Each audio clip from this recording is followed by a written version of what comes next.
structural dampness is the presence of unwanted moisture in the structure of a building, either the result of intrusion from outside or condensation from within the structure. A high proportion of damp problems in buildings are caused by condensation, rain penetration or rising damp. Symptoms: dampness tends to cause secondary damage to a building. The unwanted moisture enables the growth of various fungi in wood, causing rot or mold health issues and may eventually lead to sick building syndrome. Plaster and paint deteriorate and wallpaper loosens. Stains, from the water, salts and from mold, mar surfaces. The highest airborne mold concentrations are found in buildings where significant mold infestation has occurred, usually as a result of severe water intrusion or flood damage. Molds can grow on almost any surface and occur where there is a lot of moisture from structural problems such as leaky roofs or high humidity levels. Airborne mold concentrations have the potential to be inhaled and can have health effects. Externally, mortar may crumble and salt stains may appear on the walls. Steel and iron fasteners rust. It may also cause a poor indoor air quality and respiratory illness in occupants. In extreme cases, mortar or plaster may fall away from the affected wall. Health effects of structural damp. Health concerns around mold include infections, allergenic or immunological illness, and non-allergic illness. Asthma is also triggered by the sensitization of dust mites accruing humid, wet regions of a structure. Another health effect associated with structural dampness is the presence of bacteria in an indoor environment. Bacteria requires water to grow and multiply.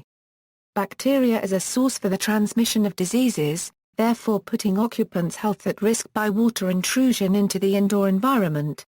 Water removal and drying of wet building materials within 2 days will likely prevent mold and bacteria growth, therefore reducing occupants' vulnerability to disease. A visual guide to damp, mold and indoor pollution stated that excess moisture leads on almost all indoor materials to growth of microbes such as molds, fungi and bacteria, which subsequently emit spores, cells, fragments and volatile organic compounds into the indoor air. Moreover, dampness initiates chemical and/or biological degradation of materials, which also causes pollution of the indoor air. Exposure to microbial contaminants is clinically associated with respiratory symptoms, allergies, asthma and immunological reactions. Dampness has therefore been suggested to be a strong and consistent indicator of risk for asthma and respiratory symptoms such as cough and wheeze. Identification. A wide range of instruments and techniques can be used to investigate the presence of moisture in building materials. When used correctly, they can provide a valuable aid to investigation. The competence and experience of the person undertaking the damp investigations is often of greater importance than the kit he or she carries. Experience and qualified surveyors are the difference between a correct and incorrect diagnosis of damp. For example, it is sometimes found that condensation is misdiagnosed as another form of dampness, resulting in the wrong form of treatment being specified.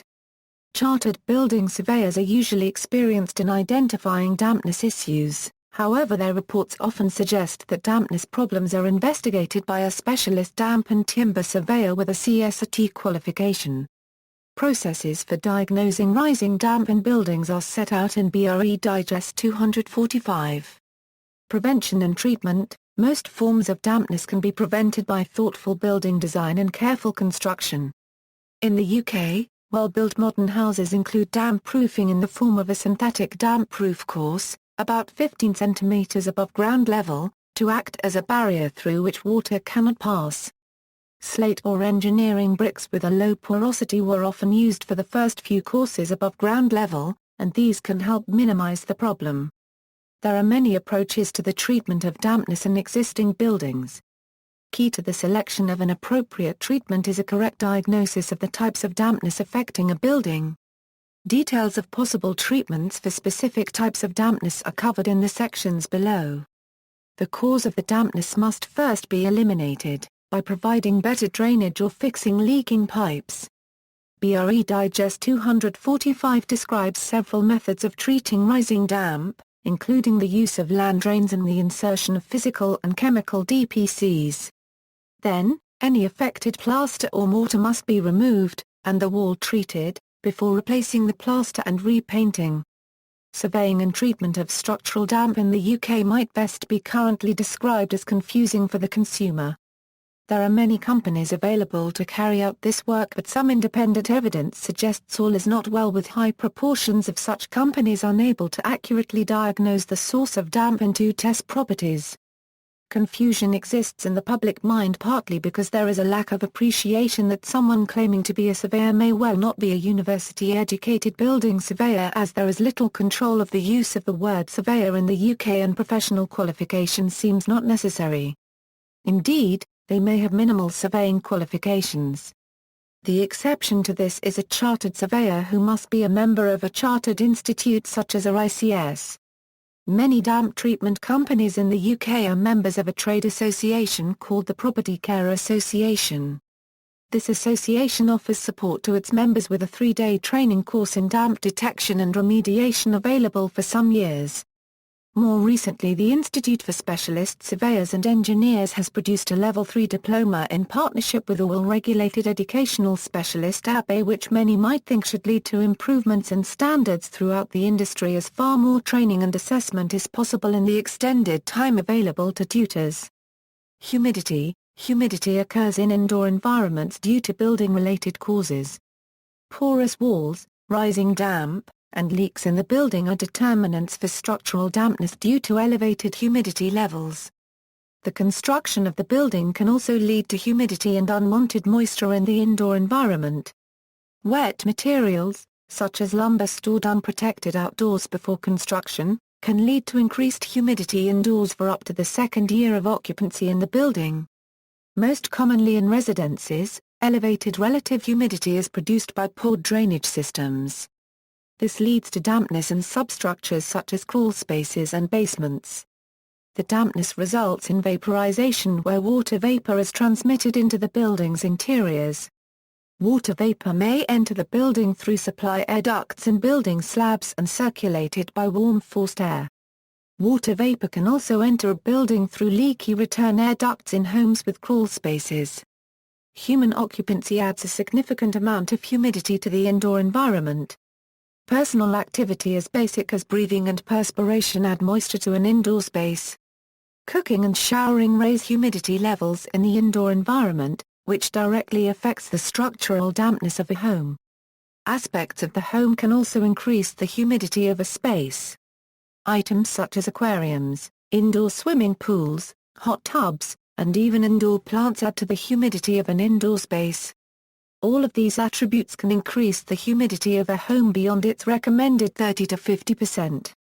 Humidity levels in an indoor environment need to be accounted for based upon season and temperature. If humidity levels do not agree with the time of the year and the temperature during seasons, mold infestation and deterioration of the building will occur due to moisture. An acceptable humidity level in indoor spaces ranges from 20 to 60% year-round. However, levels less than 20% in the winter and levels higher than 60% in the summer are deemed unacceptable for indoor air quality. Structural dampness is likely to occur, as well as an increase of health risks associated with moisture damage. Prevention and treatment. There are strategies to prevent water infiltration due to humidity into structures, as well as ways to treat human occupancy practices regarding humidity. Vapor retarders are materials that can be used to restrain uncontrolled airflow and water vapor into an indoor space. Vapor retarders are used to decrease the rate and amount of water vapor diffusion through ceilings, walls, and floors caused by humidity. It is made of thin, flexible materials, and its coatings can be installed by trowels or brushes. Utilizing vapor retarders in a building prevents structural dampness from occurring or continuing if it already exists. A strategy for reducing humidity levels in an indoor environment is by altering occupant activity and indoor mechanics.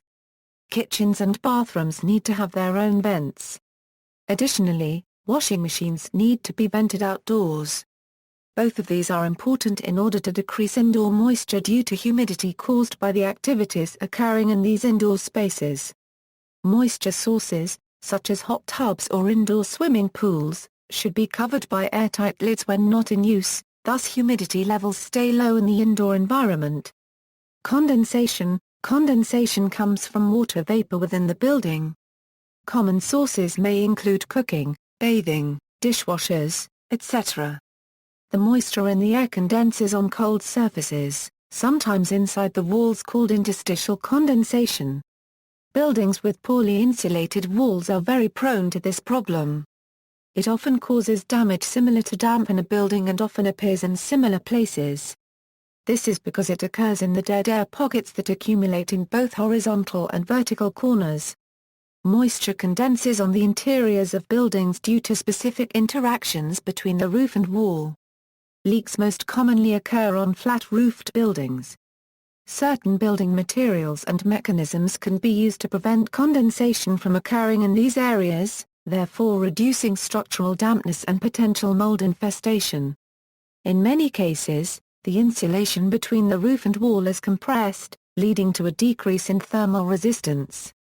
Due to the lack of thermal resistance, condensation occurs, which leads to water damage in the indoor environment.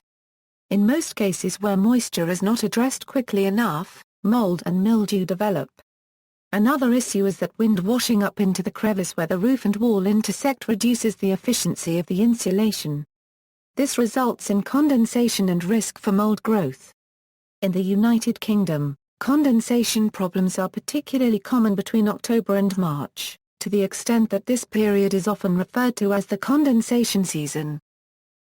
Identification of condensation equals, if it is suspected that the problem is condensation, then a room should be sealed off with a dehumidifier left running for the recommended time and then further instrument tests made.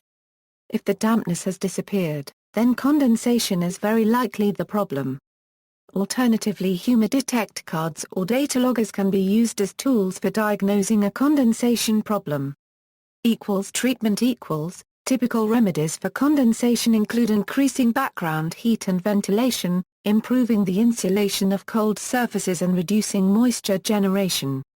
Rain penetration is a common form of dampness in buildings. It can occur through walls, roofs, or through openings.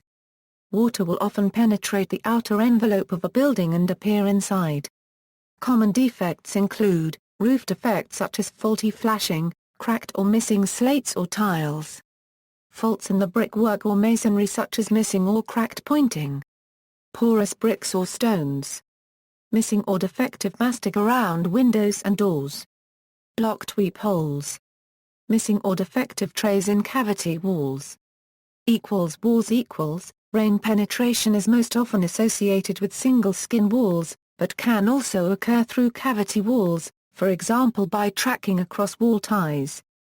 The most common sources of indoor moisture at the base of walls and buildings is from defective ground and surface drainage.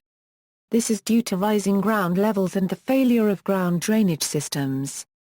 These defects are common nationwide. Additionally, plumbing leaks and flooding from defective drainage and plumbing are also sources of moisture occurring on the base of walls in buildings. Rising damp is the common term for the slow upward movement of water in the lower sections of walls and other ground-supported structures by capillary action. Although rising damp of up to 5 meters in height has been observed, the height of rise is typically much lower and is rarely above 1.5 m. Rising damp has been a widely observed phenomenon for at least 200 years. There is also strong evidence to suggest that it was a problem understood by the Romans and ancient Greeks. In common with most other forms of dampness, rising damp is often misdiagnosed in buildings. Many misdiagnose a wall stain as rising damp instance due to misinterpreting the visual evidence of the wall and the readings of moisture meters. In simple terms, rising damp occurs when groundwater travels upwards through porous building materials such as brick, sandstone, or mortar, much in the same way that oil travels upwards through the wick of a lamp. The effect can easily be seen by simply placing a piece of porous brick, stone, or mortar in a shallow tray of water and observing how the water is absorbed into the porous material and is transported above the water line. Rising damp can be identified by a characteristic tide mark on the lower section of affected walls. This tide mark is caused by soluble salts contained in the groundwater. due to the effects of evaporation. These salts accumulate at the peak of the rising damp. Rising damp, historical context. The issue of rising damp has been a concern since ancient times. The Roman architect Vitruvius referred to the problem of dampness rising up walls and advised on how to construct buildings to avoid the problem. Rising damp is widely referred to in Victorian literature, and the Public Health Act of 1875 introduced the requirement for a damp-proof course in walls to prevent rising damp. An entry in the British Medical Journal from 1872 describes the phenomenon of rising damp as follows: even if the rising damp be arrested by what is technically called an impervious damp-proof course, it will be frequently found that this is built in the wall too near the ground line, so that the heavy rain besplatters the ground and splashes above it. As time rolls on, the surface of the ground also becomes elevated, and this damp course is soon lost to sight. Attempts have been made to remedy this evil of porous bricks by the substitution of the hard blue bricks of Staffordshire. And then it may often be noticed that the wet has only struck, sailor-like, across the mortar joints and checkered the inside walls like a tartan plaid. In July 1860 it was reported in the Engineer that at the Salford 100 Quarter Sessions on Monday, it was officially stated by the Assize Courts Committee that the foundations which had been completed had been covered with asphalt by Messrs Hayes and Company, of Liverpool, who guarantee that it shall withstand the rising damp. The architect and social reformer, Thomas Worthington, described rising damp in his 1892 essay, The Dwellings of the Poor and Weekly Wage Earners in and Around Towns. It should be borne in mind that damp walls absorb much more heat than dry ones, and that they are frequent agents in causing rheumatism, kidney disease and colds. Rising damp from the ground may be prevented by most simple means. 6 inches of good Portland cement concrete should cover the whole side of the dwelling, and concrete never less than 9 inches thick should underlie all walls. A damp course should disconnect the whole of the foundations from the superstructure.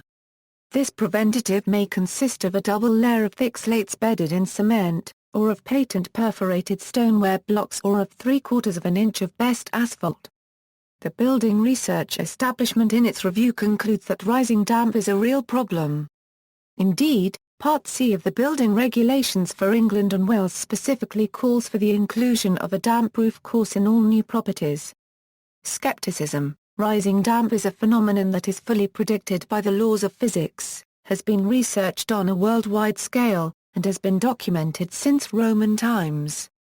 Nevertheless, a small number of people have expressed the view that rising damp is a myth, and that it is, in fact, impossible for moisture to rise from the ground into the wall structure through pores in the masonry.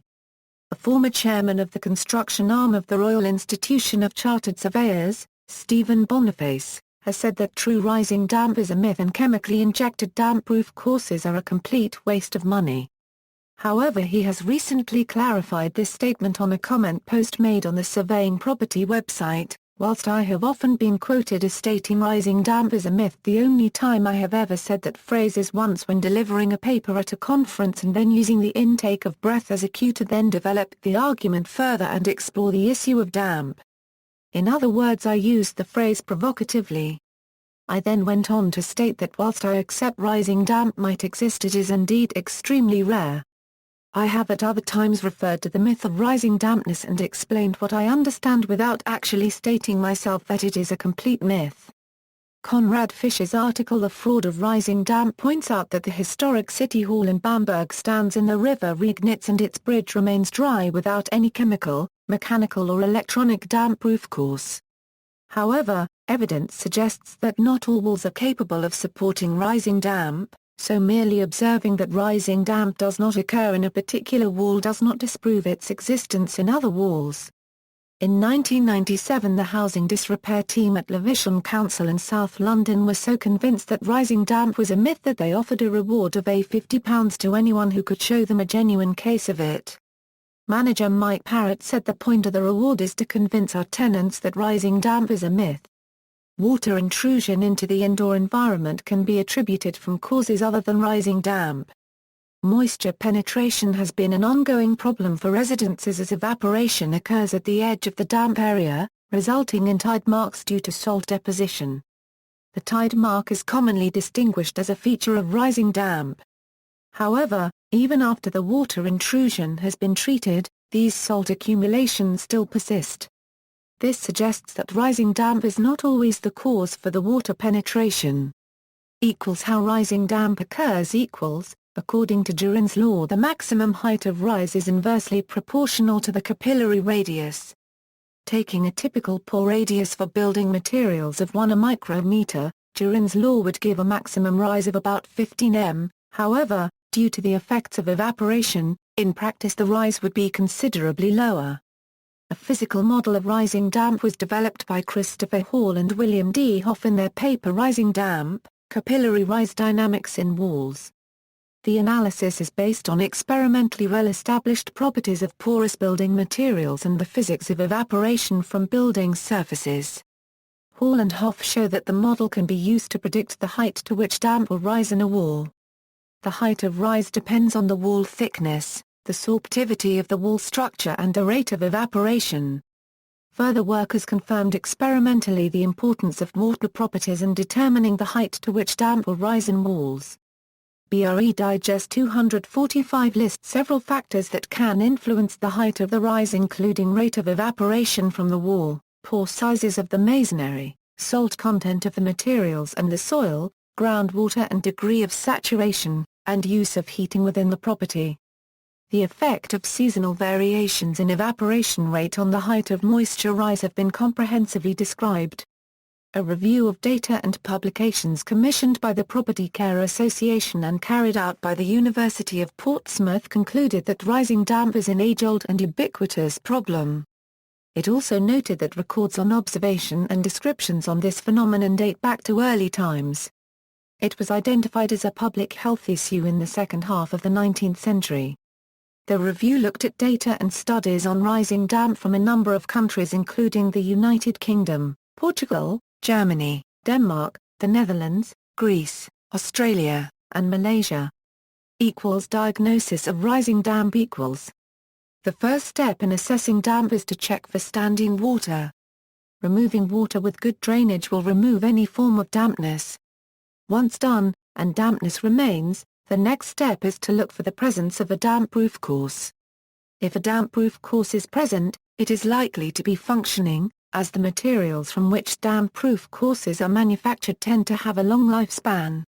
However, it should be acknowledged that there are cases where existing damp-proof courses fail for one reason or another.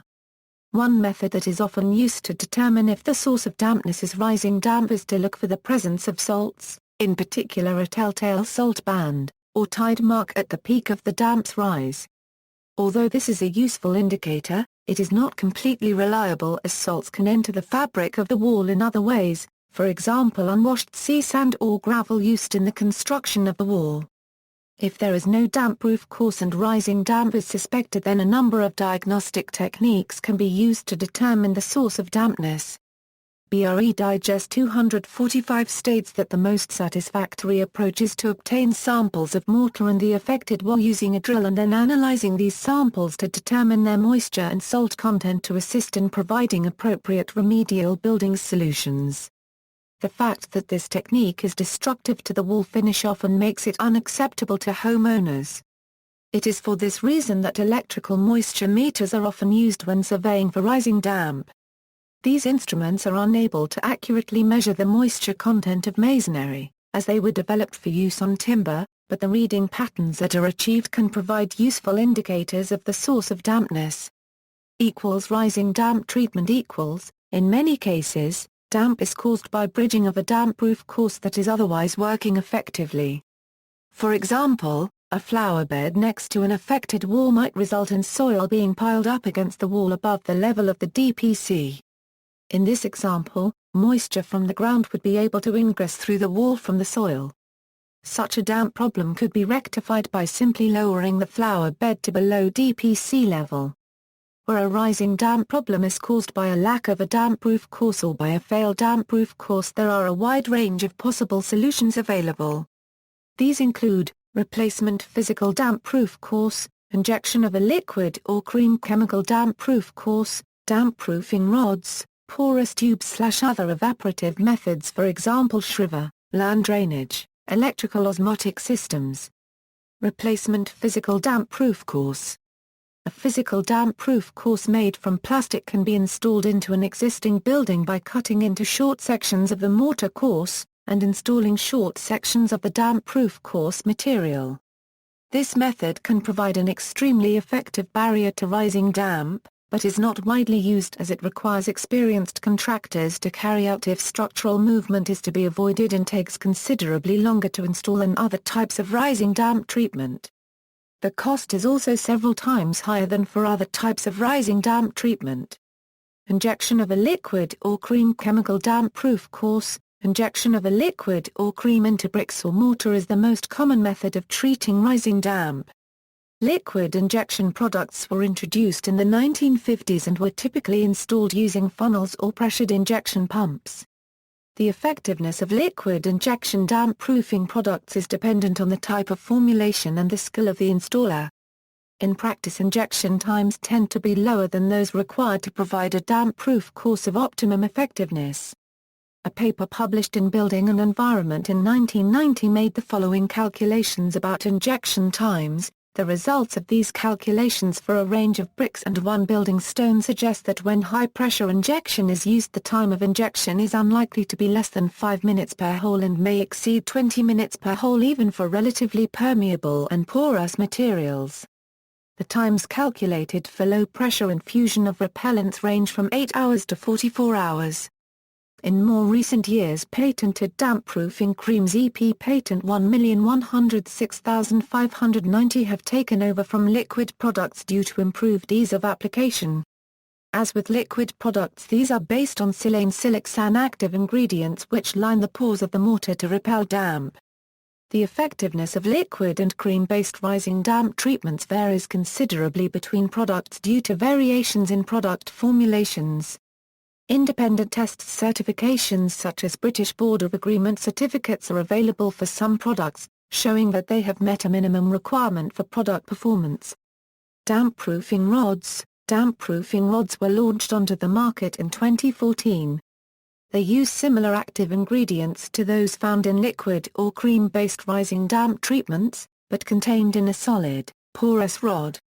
The rods are placed into holes drilled in the mortar course and the active ingredients diffuse along the mortar line before curing to form a damp-proof course. A benefit of damp-proofing rods compared with damp-proofing creams and liquids is that it is possible to guarantee a consistent dose of active ingredient into each hole drilled in the mortar course. Porous tubes. Porous tubes are installed along a mortar course. In theory, these are supposed to encourage evaporation and reduce the rise of the damp. No independent test certification is available for this type of product, and tests carried out by the building research establishment suggest that they are not effective at controlling rising damp. Porous ceramic tubes were an early attempt to produce a method of combating rising damp. In the 1920s, this technique was marketed by British CNAP.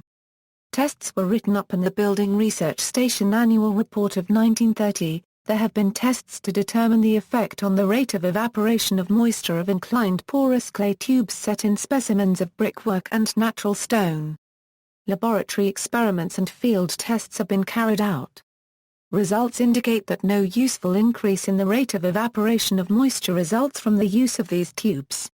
Land drainage. It has been suggested that improving drainage around walls affected by rising damp can help to reduce the height of rise by reducing the amount of water available to be absorbed into the capillaries of the wall. Typically, a trench would be excavated around the affected wall into which a porous pipe would be laid. The trench would then be backfilled with a porous material such as a single-sized aggregate, forming a French drain. Such a system would obviously have the practical disadvantage of being suitable only for the treatment of outside walls and would be impractical where other buildings are close by or where a building has shallow footings. Although the theory of reducing rising damp by reducing the amount of moisture in the underlying ground would appear to be sound, there is little data to suggest that it is effective in practice. Indeed, G&I Masseri stated in the ACROM publication Damp Buildings Old and New that little effect was observed with open trenching, and no effect was observed with covered trenching.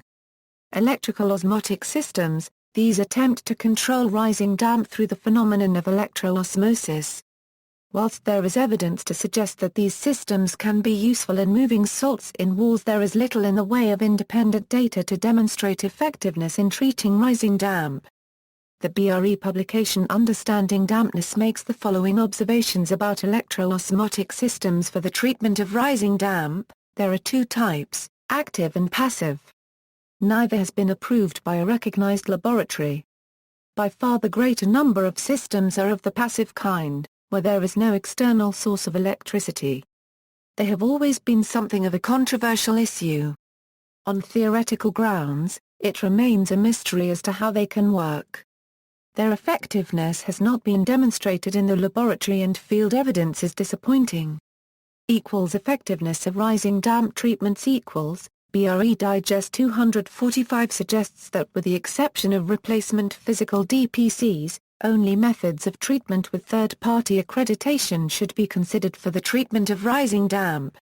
It then goes on to state that the only method of currently satisfying this requirement is DPC injection and that this is the only method which BRE considers suitable where insertion of a physical DPC is not possible.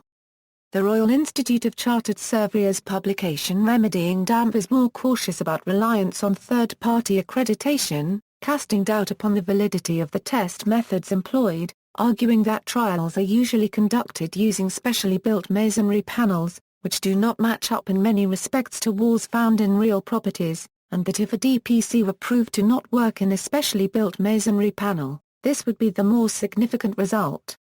The Moat No 39 test employed by the British Board of Agricopyright in the UK is dismissed as quite a clever test idea but in the author's opinion not actually replicating a real wall. The author, Ralph Birkinshaw, has developed his own test method which he has published under the title, The Rising Damp Tests of Camberwell Pier, Potential Height of Moisture Rise in Brickwork and the Effectiveness of a Modern Chemical Injection Cream Damp Coursing Application. In April 2014 the British Board of Agricopyright confirmed that it would consult with manufacturers and holders of BBA certificates with a view to updating the Moat No. 39 test in light of the fact that it was not originally designed to test damp-proofing creams and these have become the most popular type of rising damp treatment.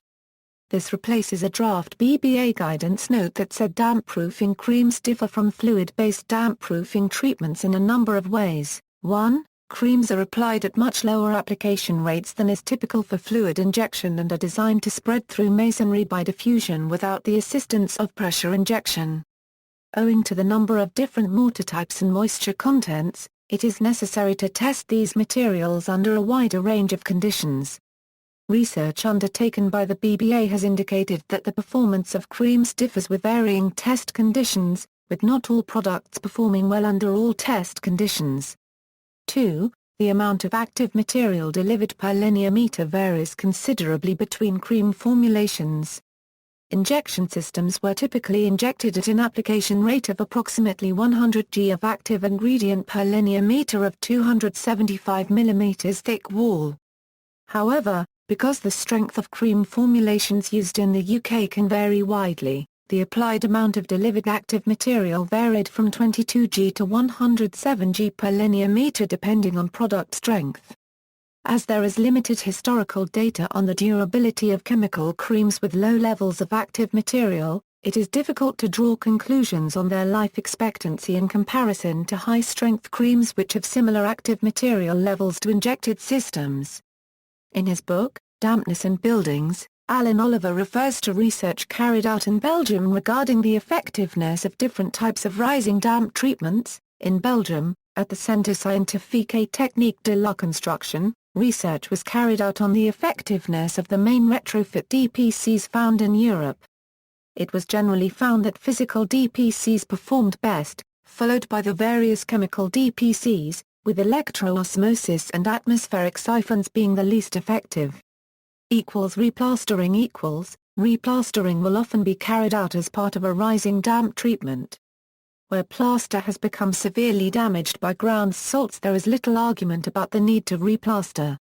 However, there is considerable debate about the extent of replastering required. The use of hard sand, cement renders to replaster as part of a rising damp treatment. BS 6576-2005 states that the function of the new plaster is to prevent hygroscopic salts that might be present in the wall from migrating through to its surface, while still allowing the wall to dry. However, writing in the RICS publication Remedying Damp, Ralph Birkinshaw claims that the plaster is really there for two main reasons.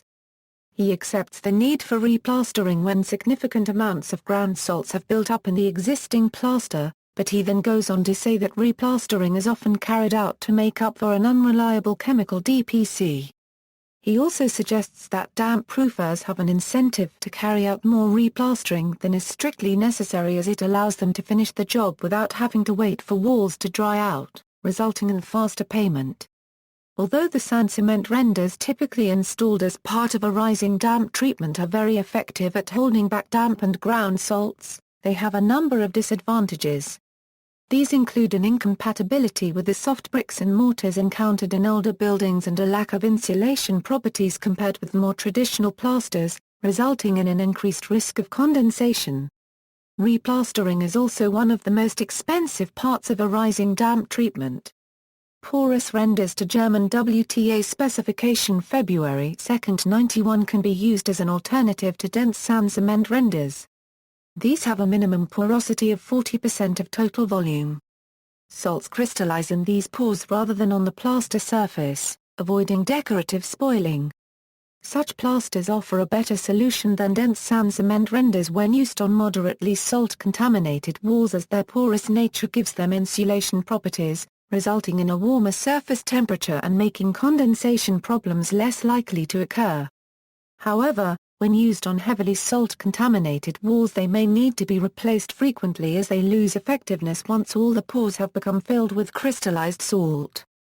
The renovation mortars described in EN 998-1 2003 are described as being designed for use on moist masonry walls containing soluble salts.